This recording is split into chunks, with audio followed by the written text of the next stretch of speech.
Hello and welcome to the Swim Brief. I'm your host, Chris DeSantis. And before I introduce my two guests, I just want to sort of say off the top, this is beyond swimming. This has definitely been one of those weeks that I think for a lot of people makes you question your decisions in life. So if I know, like, I am probably going to come off at various parts of this sounding really disheartened and maybe a little bit cranky and angry. And I'm not really going to apologize for that because I think it's totally normal given the circumstances we find ourselves in. So here to work through it with me from the epicenter of one storm in Texas, Erik Weiken. Erik, how are you? I've been better, not gonna lie. Yeah.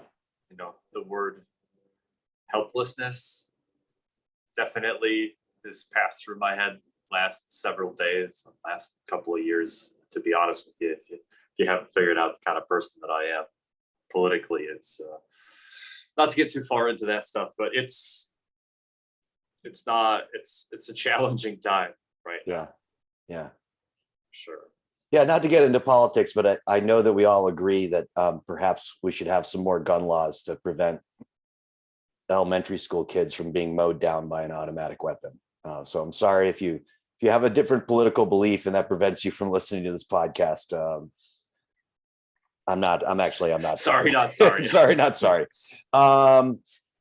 Joining us from the left coast, finally back from his periodic hiatus, Joel Rawlings. Hey, yeah. So I had the talk yesterday.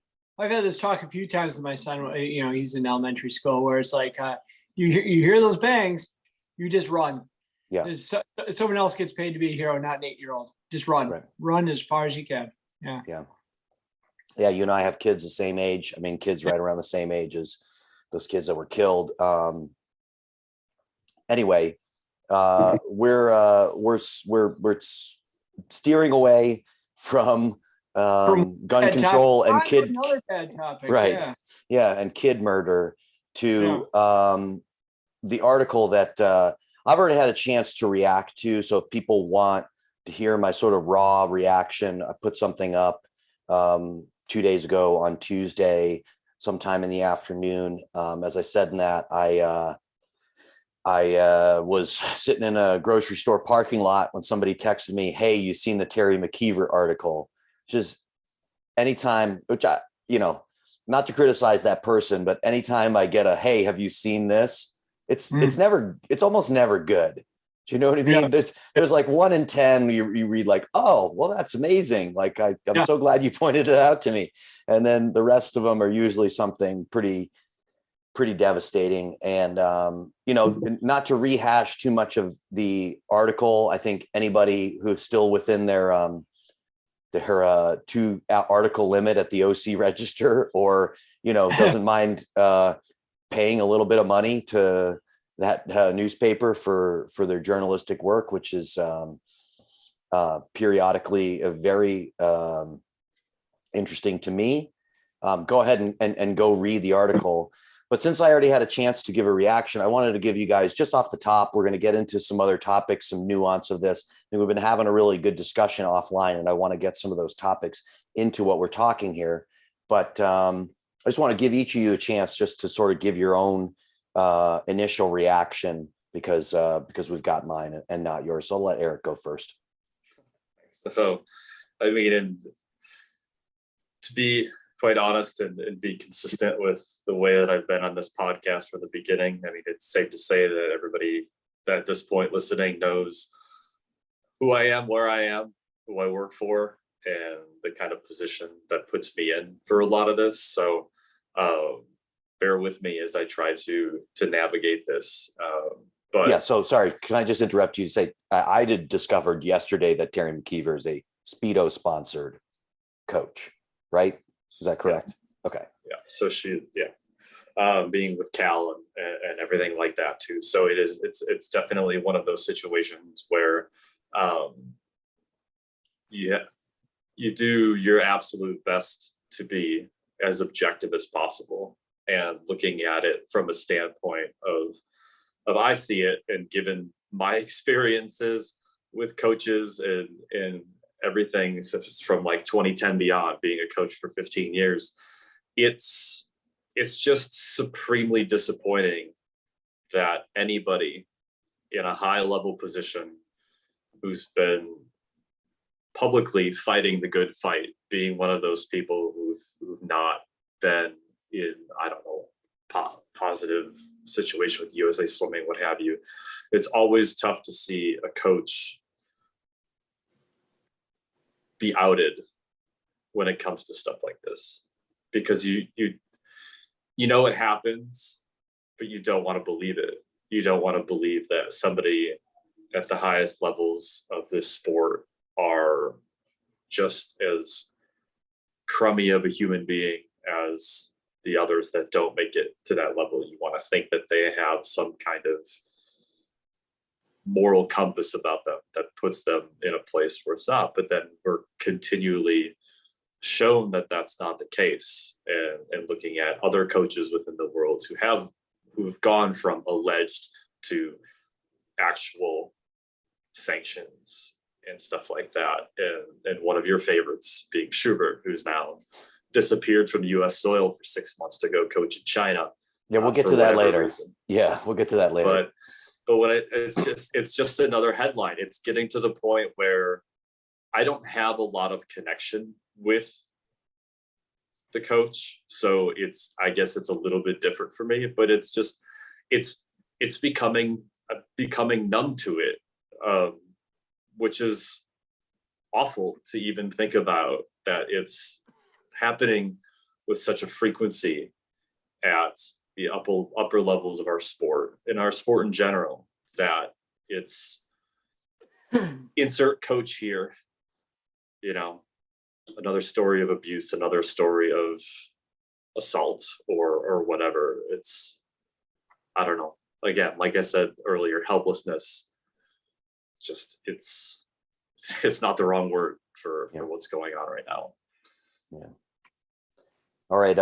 Yeah. And I actually, I've been feeling quite helpless myself, and I've got some ideas as we get into this and we talk later, because I don't want people to leave this just also feeling sort of down and helpless in this situation. So I've got something to say about that, but let me get to Joel here. Joel.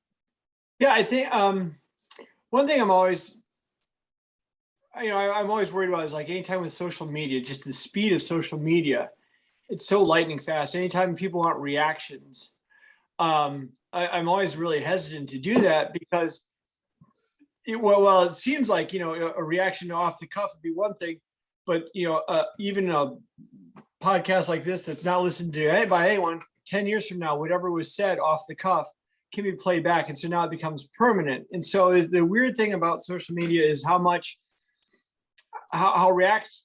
reactionary, I guess it is, but yet how permanent it becomes too. And so I've got a lot of different things I think about with this, especially. I'm not, going too down or deep end as you guys. I mean, Chris, you're sitting in darkness, for goodness sake, on this camera. It's my home office just cannot get the lighting right. Yes, but I guess apropos for my mood.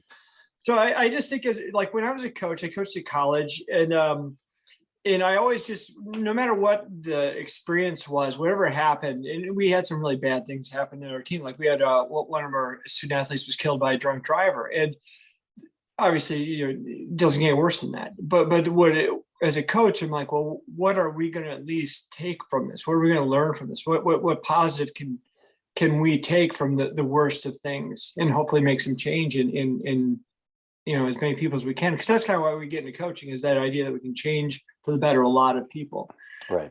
And so, so from that, I mean, my initial reaction is, I want to give pause. I look at like Harvey Weinstein, for instance. So obviously I've taken that because right away, if you say anything about a coach, people automatically go, what did that coach do for me? And you experienced this with Schubert. Some people had really good relationships with Schubert. They felt like he really advanced theirs. And so they're really, they're sending you death threats, Right. but then there's other people that really hurt. And so you're just saying, hey, let's not put a person up on a pedestal, until, because again, that can hurt other people too. I don't really know how to phrase that, but back to the Harvey Weinstein example, obviously this guy's a monster. He's doing terrible things. And also it starts to come to light. And so anyone that's initial reaction was like, oh man, he gave me a part in the movie. I love the guy. I've never seen anything like this. He's a great guy. Now all of a sudden that is, now all these people are like taking that like, hey, how come you didn't stand up and attack him? And so we all need to pause. We're like, geez, is this a possibility? So like, obviously with this, is there a possibility that all these things are said? Of course there's a possibility. And that's why we need to pause. But that pause doesn't automatically mean guilt either. And because I think we need to all take a pause and go, okay, let's gather as many of the facts as we can on something like this. And so my thought, and we can go in this further down, is the world is changing so fast in a sense. Because 8-10 years ago, basically it was like, is something true or is it false? If something's false, then are those people lying? Who's lying? So in a situation like this, you have a coach that says one thing, athletes saying another thing. And so it becomes either someone is true or someone's false. Someone's lying, someone's being honest. And I think we've gotten to the point, especially, branching from the example I gave with Harvey Weinstein, is the Me Too generation, is that we have to look the nuances of things. So it's not always, true, false. There's also an option C, where the intent might have been one thing, but the impact was obviously something very differently. And so again, that's not calling anyone a liar, and it's not taking anyone's side. I'm just thinking as a coach, what can I take from this? And I have to understand that I've got 40 athletes in the water, and all of them have vastly different backgrounds, vastly different experiences. And anything that I say is, once I say it, even though the word is exactly this, it can be taken 1,000 different ways. And I have to really measure everything that I'm saying, especially in a group setting. And I have to measure everything that I'm saying with the thought of what the impact is. And I think a lot of coaches are like, well, that's impossible. I'm like, well, that's now the new rule that we're all dealing with. Again, this it's no longer this or this. Erik and I worked at a university a while ago. And if I go too long and you want to talk about something else, just cut me off. Erik and I worked at a university, and the head coach, called out one of the captains, basically said, you're not being a good leader, because something negative was going on behind the scenes. And so the captain came to me, he's like, basically said, Dave said, I'm a terrible captain, I'm a bad person, I'm lazy, and all these things. And I go, so I went to the head coach, like, this is what the captain heard. And he got really upset. He's like, I didn't say any of those things. I didn't say any of those things. And it's like, right, verbatim. If it was a movie script, the script read this. That is not what you said. The impact was this, though. And you really need to address the impact. But he was stuck with the idea that now she called him a liar, but because he's like, I said this, I didn't say that. And now she's upset because she's being called a liar because she felt this. And to her, that's what she heard. And I think that's the thing now is again, it can no longer be, well, I didn't mean that. I said this, I didn't mean that. Again, that doesn't mean anything anymore. Now it is. It's more about the impact rather than just the intent. Right. And one of the things I told you guys in one of my texts was I was listening to a podcast about in Iraq, like a group of soldiers here. There's 5 soldiers, all 5 in the same firefight, all 5, together, same sides, everything, all 5 vastly different stories. And you put a polygraph on those 5.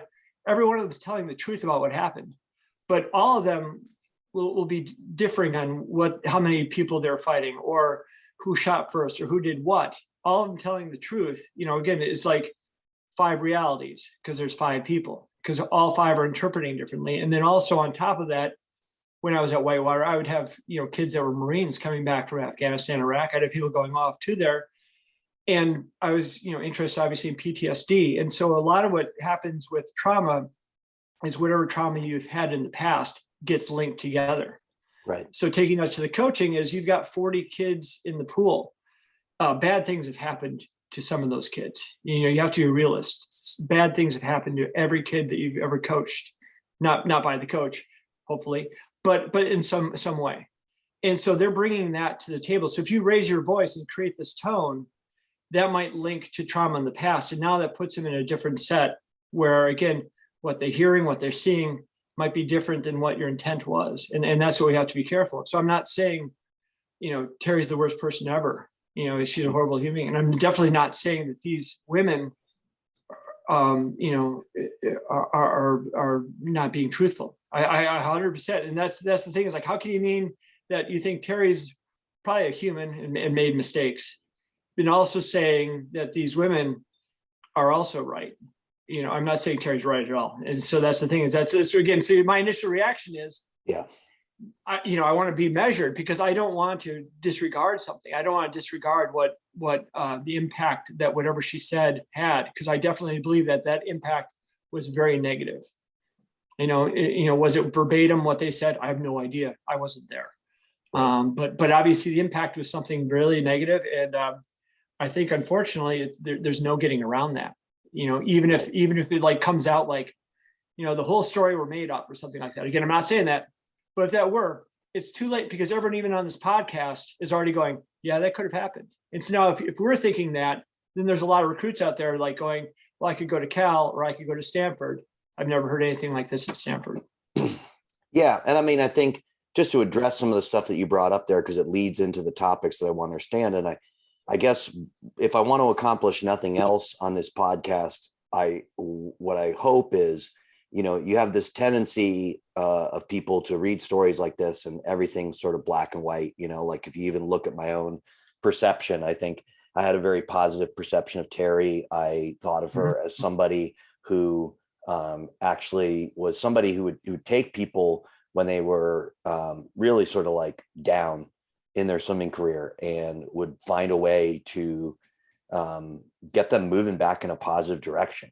And I felt like I had seen her do that. Was I ever on deck at Cal? Do I know what happened? Of course not. But my perception was that's what she was doing.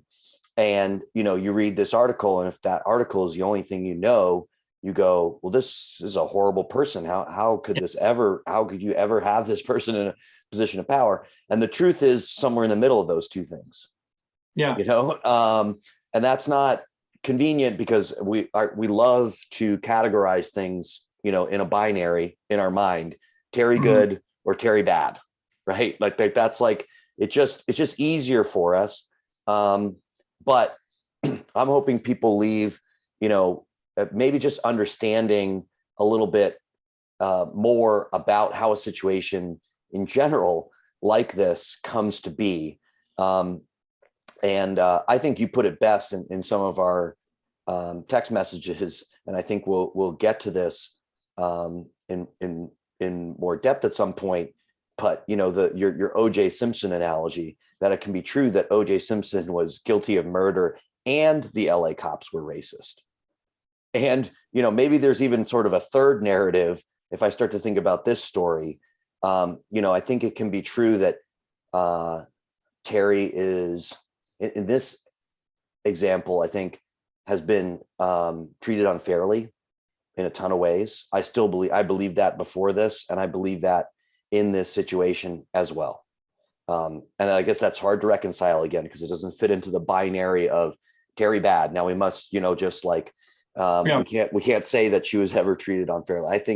I think even in this, there's an aspect to which she's being treated unfairly because, as I said in my first video, as I reflect on my own time as a swimmer or as a coach at Division I schools, and I've seen a lot of people in discussing this publicly say the same thing. They go, well, that sounds a lot like what I experienced.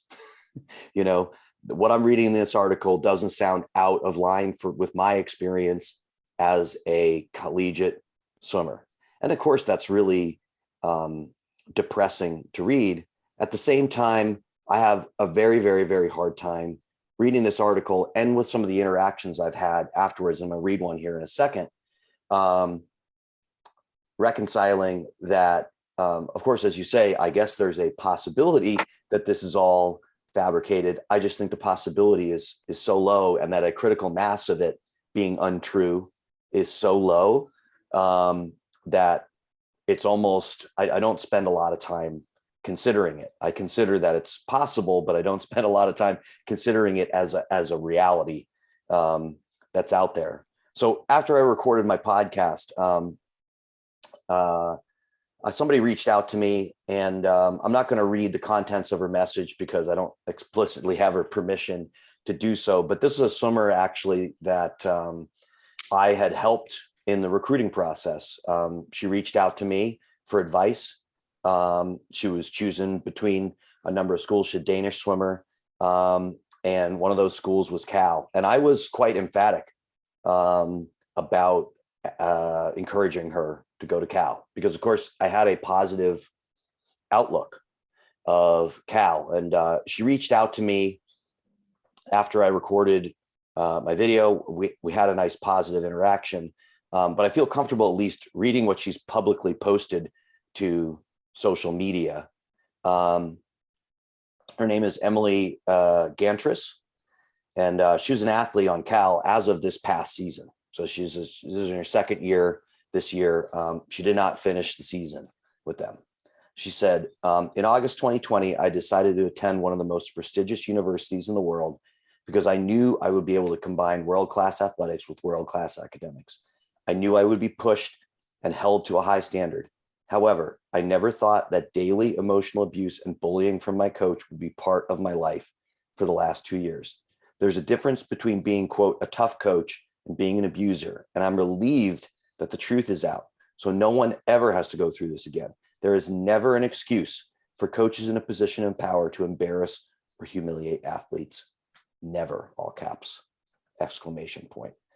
And I've seen, sort of similar things bubbling out there. And it does seem like this has a bit of momentum to it beyond even the article.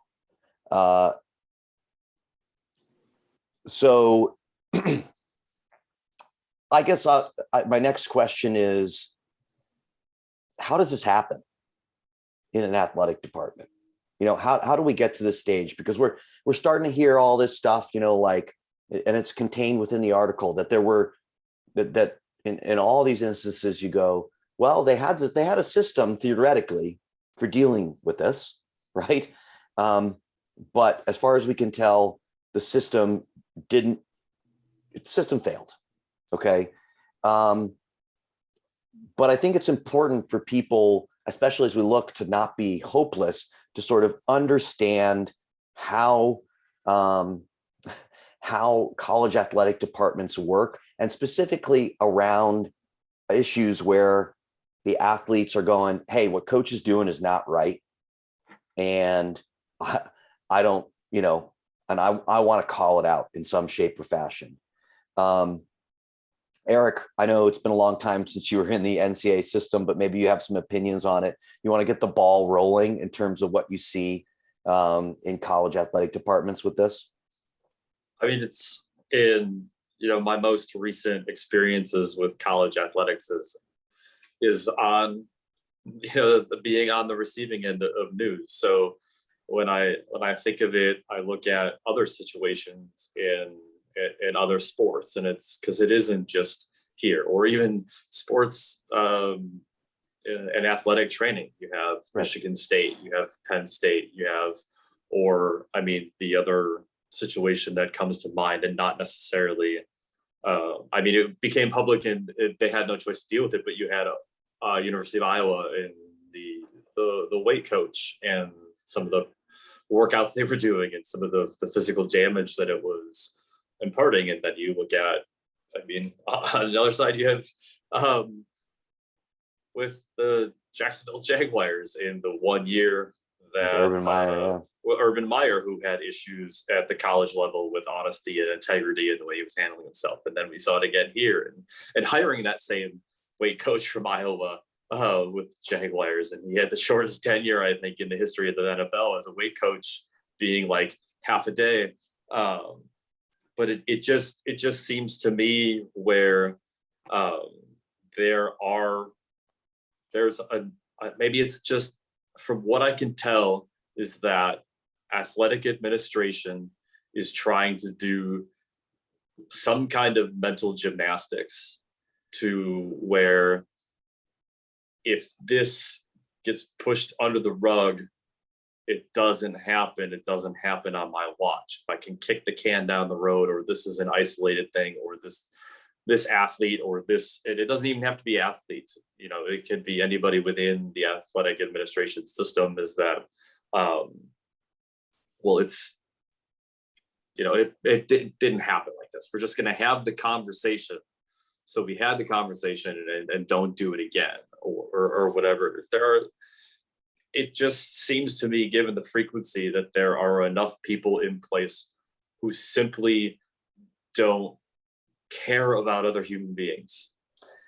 And I know that's very black and white, and you just talked about that. But I have a really, really difficult time with people who are put in a place to make a decision, and they signed up to do what is right by athletes. They signed up to do what is right by humans.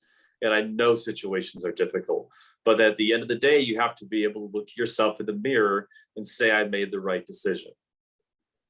You talked about that, and you talked about that in your podcast. Like, you feel good about the things that you've done in your time.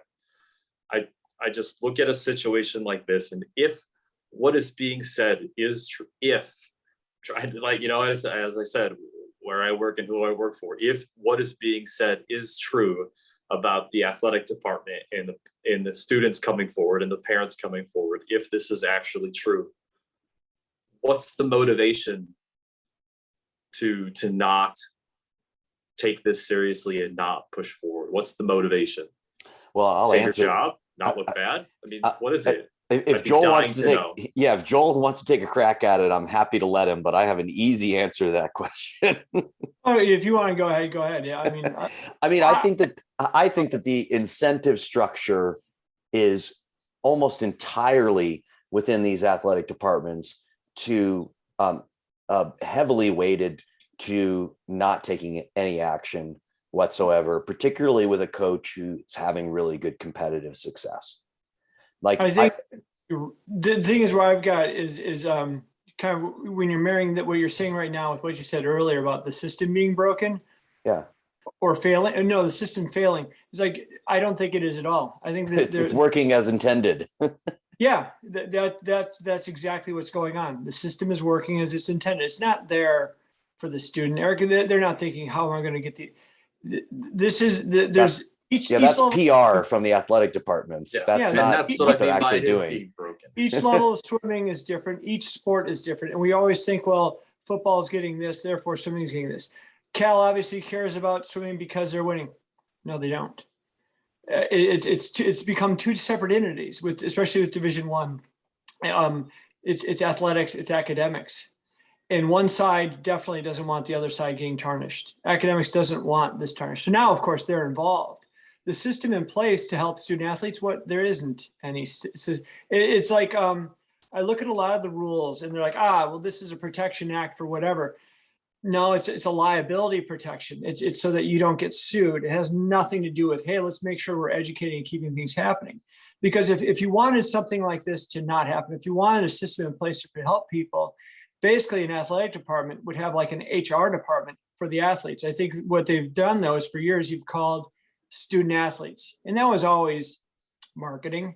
That was basically just saying that they're not employees. And so I think it's interesting now with the NIL coming out is like, we're kind of acknowledging that these are employees of the university, and that's starting to come out with a lot of things. We're like, well, maybe they can unionize. And if they can do that, then they should have an HR department where you could file a grievance like this. Like when I worked at a Division III university where it doesn't have any of the money that these do, if an athlete has a grievance against a coach, you can go to, in our case, another coach. The coach, well, not our case, us together, but as in when I was coaching Division III, they could go to the women's basketball coach.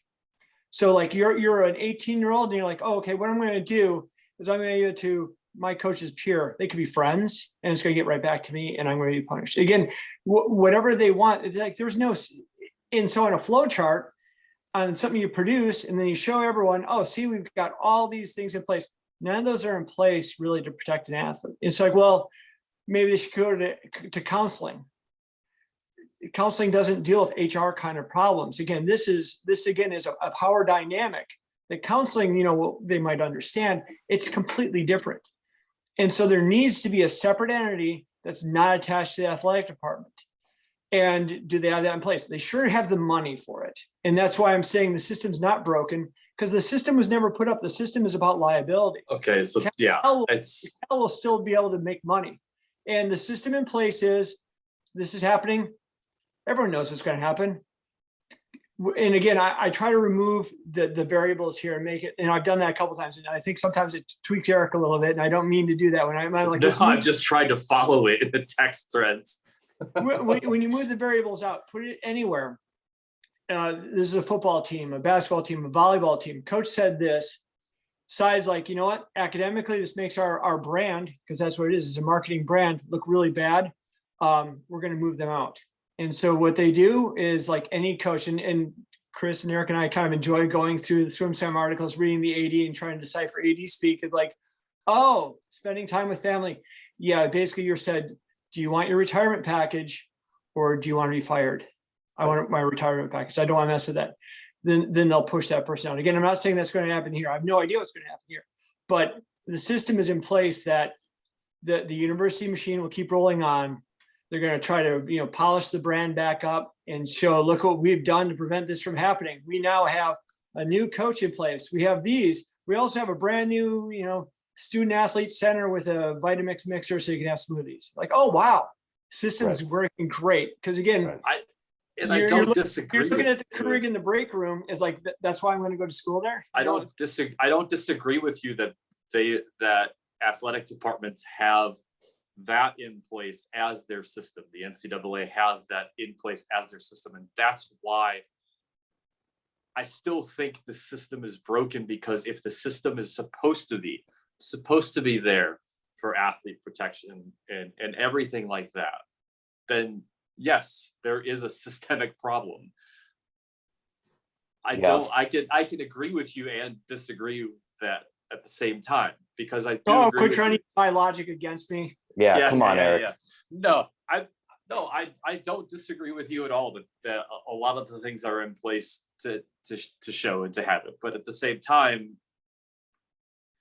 we then, like you said, we then need to just call it for what it is, call them for what they are. They are, like, as we get even 2 more years down the road in the NIL, if they are going to be employees, I think it's going to be interesting to see where this goes. And if they are able to unionize, because once you start getting down the road of being unionized and being deemed employees, there's a lot that goes into that. And I don't think a lot of those kids and some of the advocates for some of this understand the unintended consequences of being deemed an employee. And then now there's a whole lot to go around when it comes with taxes and laws and stuff like that. But that's a whole different conversation that we can get into at some point. But yeah, I mean, even as you're talking about that, Joel, I mean, I think back, like, people always, I had somebody, I was saying that, like, hey, this is not a surprising account to me based on my own experience. I had somebody challenge me right away. They went like, well, you should have done something about it. And I was like, do you know who I am? First off, but second off, like, when I was at Colby College, yeah, I tried to blow the whistle on my coach. You know what that got me? It got me a meeting with a woman, our athletic director, who came over to his house for barbecues every weekend. Me, that woman, and my coach, all in a meeting, all writing down all the grievances against me. And I walked away punished for that situation, okay? Because that was the system they had. Oh, yeah, you just tell the boss. Well, guess what? They're best friends. How's that going to work, right? Is that person going to be objective in working through this stuff? I tried doing the surveys at the end of the season. Did the surveys have any impact? Not that I saw. I'll admit, at my time in Penn, I didn't. The only protest I lodged in my entire time there was when my boss intentionally told kids on our team to intentionally swim slow. So essentially instructed them to disqualify themselves in a race to give some other swimmers on our team extra time. And I refused to stand next to him at the end of the meet. What did that get me? Well, it got me a meeting on Monday where this is my first year as a college swim coach. He sat me down. He said, if you ever do that again, you're not going to work here another day in your life. Okay. That's what it got me. I went to Georgia Tech. I tried to blow the whistle on stuff at Georgia Tech. What did it get me? Another meeting with another friend of my boss where it was a 2-on-1 situation, so it is, it's a farce of a system. And I am only hopeful that, part of this movement towards, as you say, athletes as employees is going to mean that there's a little bit more humanity in the way that isn't it weird calling it humanity when you become an employee? Right? You'd think that, honestly, you'd think that if it was like more humanity, it'd be like when they're called student athletes, because we recognize that they're student athletes. Yeah. But yeah, I think part of this too now, again, you go back to that Harvey Weinstein example. Again, I'm using that just because, again, it takes the emotion away from like, I know this coach, or I know that coach, or I know this swimmer, or I'm the parent of that swimmer. Because again, it's obviously very emotionally charged, and of course it is. I'm saying something like this where like people like there's a pause. Like, why aren't like more people come out and going protecting this person? Why aren't people jumping to his defense? Like, because I think when you do that now, as in the first example, I was saying when someone came out and said, "Oh no, he's a great guy, got me in a movie," now all of a sudden, like, boy, that guy looks like a moron. Right. But if you come out and you do that now, again, that kind of the binary logic of true false, like by coming out and saying anything either direction right away, then you're kind of already jumping on that side without knowing the facts. So like if an athlete were to come out and go, "Oh yeah, this coach never did that," now you're denying the impact that whatever was said had on that other athlete. So it might not have been verbatim, but the impact, you really, it's impossible for us to judge what the impact is, even if we know that person is a friend. Like, right. Well, geez, in the locker room, they're laughing around afterwards. Like, well, again, that could have been for show. Inside, they might have been, terrified or something, and they were just trying to create a front to not do that. And so again, you don't know what to say. And so there is these pauses, like, how come there's silence? And then everyone again starts to jump in there. Like, obviously it means this person's guilty, or this person's lying, or this person is whatever. Again, it's just, there's just so many layers to trauma. And obviously, like, I'm a swim coach. If I knew anything about that, I'd actually be making money somewhere instead of talking to you guys, Yeah. So I guess, I promised this earlier and I want to get to this. I certainly have my own ideas. But just so we don't leave everybody feeling completely hopeless. I mean, I'll start with you, Eric. Like, what advice would you give somebody who read this and goes, yeah, that sounds about right for where I am right now, or where I've been in my swimming career? What would you tell them? What advice would you give them so that they don't go, well, it seems like only if a journalist from the Orange County Register is interested in my story will anything happen? What do you tell them? Oh God, the only thing that I can think of when it comes to like, it's worth trying to tell your story. I don't really know of any other piece of advice that I can give, because as you listed off all your experiences, and I know Joel's had his, and I've had mine at different facets that I've never really talked about as well, is that it's worth trying, even if Right. you get shot down like you have at the places that you said. It's like, what would have been the alternative, right? To not do anything and not say anything. And then you're left with what? The thought that A much more successful coaching career, sadly. Yeah. That's just one more cynical thought I had to get out there. I mean, at what cost? at the cost of my own morality. Yeah, being able Yeah. to look in the mirror.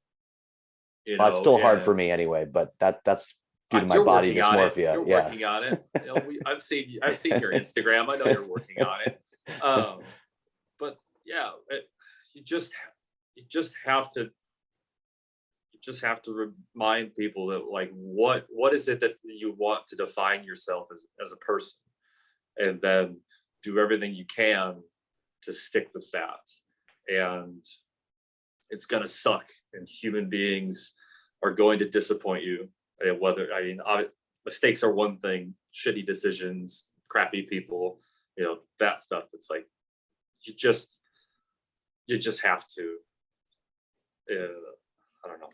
I don't want to start rambling, but it's just, I think, we've talked in the past, like I read all the time, people like, oh, this transfer portal is like, it's just crushing sport. Like this is one of the many reasons why transfer portals were there. Again, so kids can bail, but again, they shouldn't have to. Obviously, going to Cal is a dream. I mean, Right. you wrote it's a world-class institution. You shouldn't have to sacrifice one or the other because of a coach. So I would have advice for coaches and athletes. The advice I would have if I were a club coach would be like, one is trying to establish communications in an adult manner with a person to begin with. And again, just where you lay out, like, basically I always look at swimming as like, this is kind of training for getting employed. Are you someone that wants to just be yelled at and just do what you're told? Or are you looking kind of, again, looking to be a cog in the machine, or you're going to be running the machine? And running the machine, you have to have some communication skills of going up there like, listen, coach, I didn't appreciate this. What was the intent behind it? What are you trying to say? Because this is what I heard. And again, that's a huge deal to say that. I'm not putting it on the athlete in any way. That'd be like, again, that'd be me being really optimistic about how things work. And of course, there's a lot of times where, they ain't happening. I'm not doing that. But again, that would be, I think, the optimistic ideal is like, again, that they establish their boundaries early on.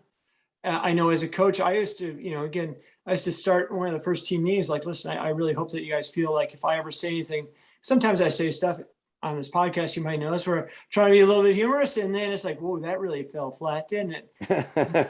That never happens. No, it's just obscure references on the podcast. Yeah. Luckily, Chris's East Coast sensibility right away, like, hey, that's horse crap. I'm calling you out on it this second. But, growing up in the Midwest where we're like overly polite, right. I swallow things. And so the idea is like, as a coach, I'm like, listen, this is what I'm trying to do. And another thing I'd say as a coach, anytime I've said something really where I'm like, oh my gosh, I really wish I didn't say that, it's when I was exhausted, which is a part of coaching. It's like, again, I've got friends I just talked to the other day, they're on their 55th day, nonstop coaching, round the clock. You're like, sure, on a Sunday, maybe only put 4 hours in on a Sunday, but still 55. And it's like, again, there's going to get to a point where there could be any kind of a conflict. It could be just, having to put the lane lines in again, and they're not getting in fast enough. You're going to say something that you regret. And like I started the podcast with, social media and things, that's permanent now. And so these words that you think are just off the cuff, they're permanent, and you can really damage a relationship, and that sets up a whole string of other things. And so as a coach, you'd be like, you need to be rested and on and measure what you're saying. And when you're saying things to the group, it's to the group and not trying to kind of like, I always joke that, the biggest group of passive aggressive people in the world are a bunch of swim coaches, sitting around, because they're always like trying to make these little subtle digs in a group meeting. Like, just come out and say, if you don't like something the group is doing, say it to the group. If you don't like it to the individual, say it to the individual. Like, we have 50 kids in the morning yelling across the board, hey, stop doing this. Now it's like, to the athlete, I was singled out. I was yelled at in front of the group all the way across. No one else was yelled at. It's like, well, if they were right in front of you, you didn't yell at them. You yelled across the pool. But in their reality, it's exactly right. I yelled across the pool. So, I mean, there's a lot of different layers of where the advice would be. The advice would be for a coach is like, measure what you're saying. If you have an issue with something, address the issue, not the person, not, again, anything qualitative. Is like, it becomes like, this might take an hour to explain. This is why we're doing this. This is why we need lane lines in. We need to get going. We need the group done. And again, it's like, I spent, 3 minutes explaining that. It's like, yeah, that's the world you live in now. Yeah. Yeah. I mean, I guess my advice boils down to, and I agree with you, Joel, like nobody's, I've always said nobody's, the most gossipy people in the entire world are groups of male swim coaches. And I include myself in that category. We Hence, live for the drama. That was one thing I always made sure that I wasn't a part of. I was always the last person to know about stuff. It was. I think that, you know what, Eric, I'm jealous of you. I think that's healthy. I think it that's had a lot much to better. do with the fact. I think it had a lot to do with the fact that my first decade of coaching, like about 5-year period where I couldn't hear shit. Yeah. Now I have hearing aids, so people might have been talking to gossip around me. I just wasn't paying attention. They go, so. Eric's such a good listener. You just start talking to him, and he just keeps nodding. And I think it's. But somebody else said that to me recently, that they cultivate like not hearing gossip, and I was like, damn, that's smart. But I guess, and I want to circle back to that when we move on from McKeever specifically and this topic specifically, but I did promise I would give some advice as well. And I'm going to give everybody the same advice that my dad, not my dad, sorry, gosh, missing up members of my family, my brother gave me on my mother's deathbed, because I knew my brother had a really hard time growing up in our house. And, as we moved into adulthood, when we would have like a family gathering or whatever, I was always mad at him because, we'd be coming home for Thanksgiving and I'd be there, morning of Thanksgiving, helping everybody get ready. And he would sort of blow in to town, 10 minutes before Thanksgiving dinner was served. He'd sit down for the meal, he'd stay through dessert, and then he'd get out of there. And I always thought, like, man, he's being so selfish. Like, what the hell? He's sort of leaving me here to carry water with our parents. So I confronted him about it. My mom's sort of in a semi awake state. And he said, you know what, Chris? I just had to put my own gas mask on first. And I was like, well, shit. And, so I think to everybody out there in the situation, my biggest advice to you is always put your own gas mask on first, just like they say on the airplane. All right. Take care of yourself first. Okay. If you've been through some trauma with your coach on a team, we talked about therapy is not the avenue for righting the wrong of what happened, but it is an avenue for taking care of yourself. Right. And I think that's what everybody has to do. I think in terms of, fighting the fight on this, you got to decide that you have moments where you're strong enough to do it.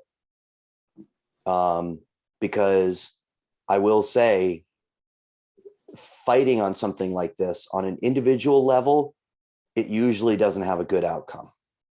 It usually hurts you on an outcome. So you better make sure you're strong before you. And I think that's what people don't get when they go, well, why didn't so-and-so say something? Because they were trying to survive, man. They're just trying to survive day to day. And so I would say, pick your battles, find the moments when feel strong enough that you can take the blow of fighting on something like this and maybe sort of being re-traumatized by nothing happening, right? Because that is going to happen. Unfortunately, that's a realistic of it. But everything in these situations seems impossible. I'm sure there's so many of these athletes that just thought, like, I'm just yelling into a void for so long, and it was impossible that anything would happen until it did. And then it did. So, it's sort of like one of these situations where on an individual level, I think you have to take care of yourself, but know also in a more positive sense that when you make that decision as an individual to fight for what's right, you're doing something better for the group. Okay. Even if it hurts you, you're doing something better for all the people around you by stepping into the fray.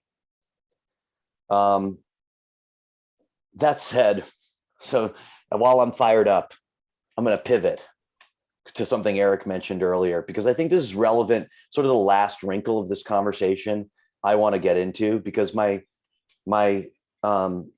least favorite prominent swim coach in America, Mark Schubert, it was announced that he will be spending 6 months coaching athletes in China.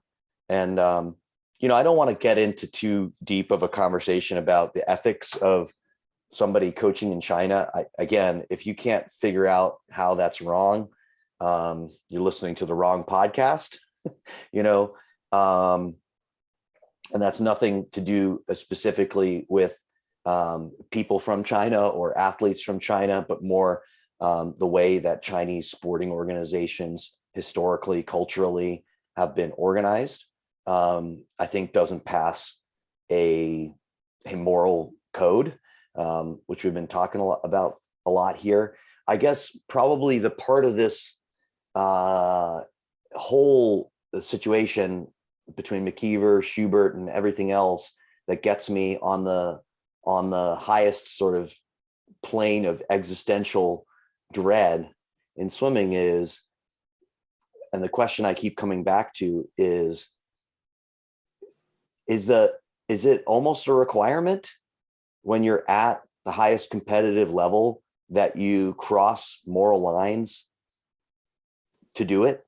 I mean, I find it so frustrating because, as I said on the other podcast, I love the sport of swimming. I think it has so much potential for good. I know it's done a lot of good in my life. Of course, I've been through some stuff too, but I think on the whole, I feel really positive about it. But then I go, like, is this what's necessary to be competitive, or is there somehow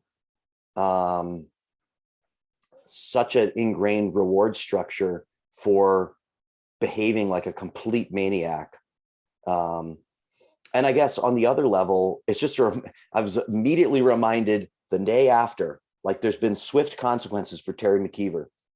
Mark Schubert gets to keep coaching. And it's just like, it breaks my brain to try and think about something like that. So now I'll stop talking for a little while and let one of you guys jump in. Go for it. I feel bad because I was thinking, damn, he's getting the bag. Man, the Chinese are just like, here's your cash. And I was saying, well, getting paid.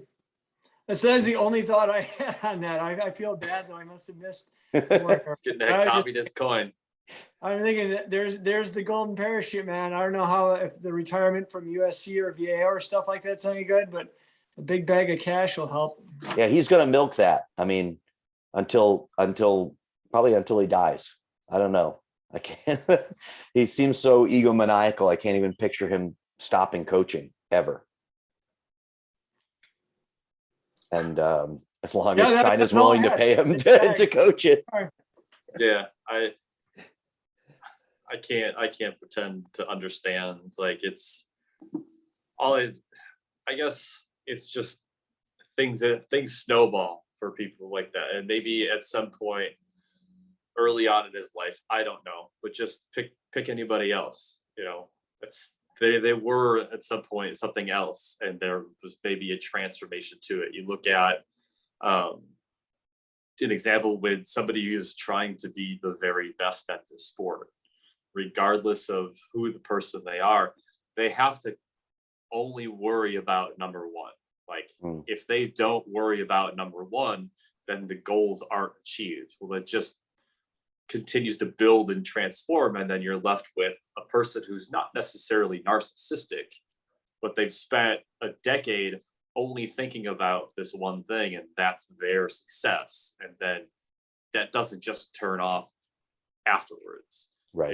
And we've all experienced, in some way, shape, or form, maybe having a conversation with an elite swimmer or being around an elite swimmer after the fact, that it's like, there's still that me focus. Regardless. I don't know if there's something that changes it for some. We could see it where Phelps, had that, essentially that VH1 behind the music situation that happened.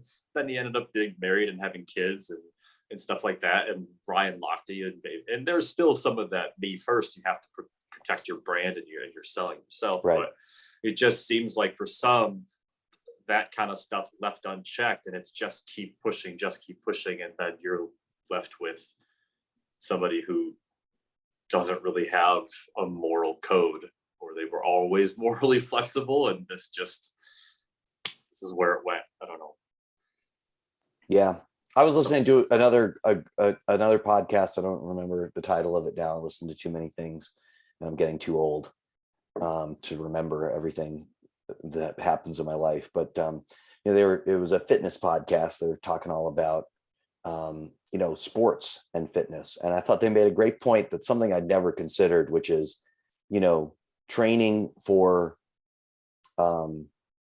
elite performance in sport is inherently not sustainable and basically not healthy.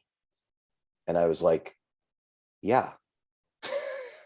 I mean, the stuff that you do when you get to your, the edges of your limits to squeeze that last little piece of toothpaste out of whatever you can do is not stuff that you can just reiterate for decades and expect to have a positive outcome. And I wonder if it's the same in coaching, that when you get to that high competitive edge of it, the stuff that you do that, maybe results in a more impressive looking competitive result is just inherently unsustainable. That when you get to that point of exhaustion and you go, well, what am I going to do to get through the situation? Am I going to do, as Joel said, am I going to go for the hardest way out of this situation with maybe a 50% chance of success? Or am I going to do something that I know I shouldn't do, but there's a good chance it'll work? And I'm doing scare quotes for everybody who's listening. Work in terms of getting the immediate outcome that I want. And it'll be a lot easier. And, I wonder if on the high competitive level, you don't get into a habit of just iterating that kind of behavior over and over again. And then at a certain point, you lose people who you're responsible for. The people that you're coaching, probably accept some level of corner cutting if the competitive results are really good until they don't. Yeah, I'm curious. Until they don't. Is it a name your price kind of thing too? Chris, right? you think of yourself as a total cynic, and I think the problem is you're the optimist here, and I think sometimes I sound like the optimist, but I think I'm the actual cynic, because I'm looking at like this Mark Schubert thing is like, oh, that's perfect. China's paying him to be a competitive coach. We want fast swimmers. That's it. That's the contract. We want our kids to go faster.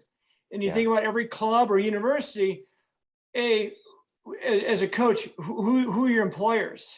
Is it the athletes? Is it the parents? And what are you being employed for?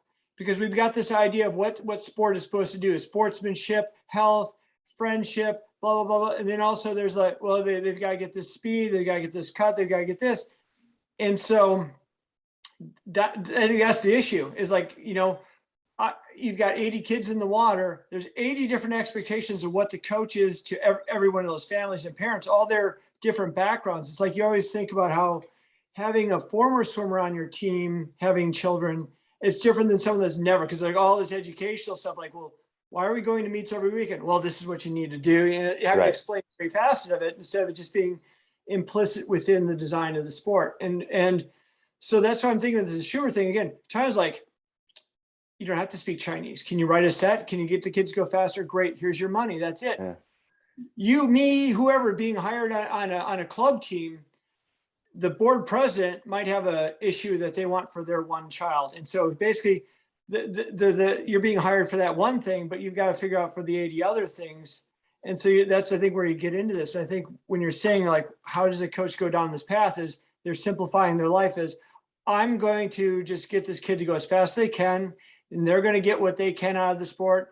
I'm going to get what I can out of that. And that's the contract that I'm creating in my mind.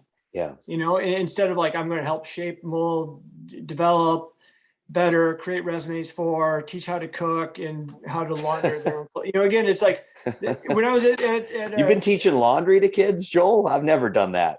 Well, it was, we'd have these meetings all the time, and that's the way that Division III is going, as far as like, what are we giving for athlete development? And it becomes like these athlete development and leadership courses are coming about, and like they're having you do all these extra things. Like, so I'm, doing the buses, I'm ordering food, I'm creating training plans, and now I'm like, how am I building their resume for them? And do we get them into these other, again, it's like, our jobs become so like we are the sports psychologist, we are the physiologist, we are the trainer, and it's just like, screw it, I'm just going to get you as fast as I can go. Like, that's it.